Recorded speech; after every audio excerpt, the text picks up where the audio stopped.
नाना पटोले बोलतोय. म्हणजे मी meeting exact phone केला होता तुम्हाला की ते पोलीस भरती जे सुरू आहे ना, मी यांना मुख्यमंत्री आणि उपमुख्यमंत्र्याला एक लावलेला आहे फोन, येईल त्यांचा येईल. पण हे जे पोरं आहेत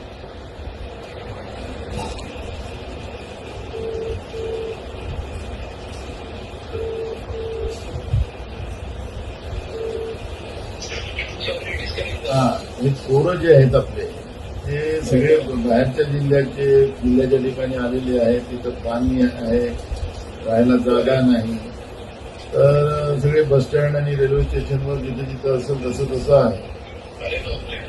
तर ते फार भयानक स्थिती आहे. तर प्रत्येक जिल्ह्यातच आहे ही परिस्थिती. आता या जिल्ह्यातली पोरं त्या जिल्ह्यात, त्या ते जिल्ह्यात असं झालेलं आहे. आणि 17 लाख पोरं या परीक्षेमध्ये सहभागी आहे. 17,000 जागांमध्ये. बरोबर आहे, मोठी स्ट्रेंथ आहे.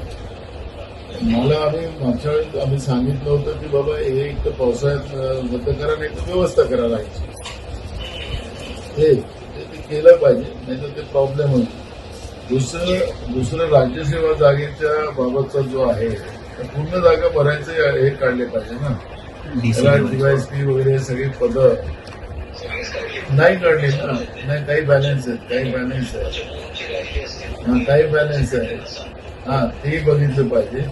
आणि त्या टॅक्स, इन्कम टॅक्स सहाय्यक जे पद आहेत जे टॅक्सवाल्यांचे, जीएसटी जॉईनिंग नियुक्ती, तेही पदं आपली राहिलेली आहेत.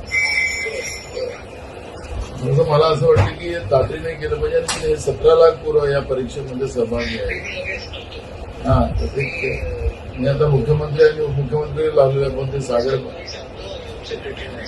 सागर बंगल्यावर आहेत. ते दोघे जण बसले असं मला कळलेलं आहे. येईल त्यांचं. ठीक आहे.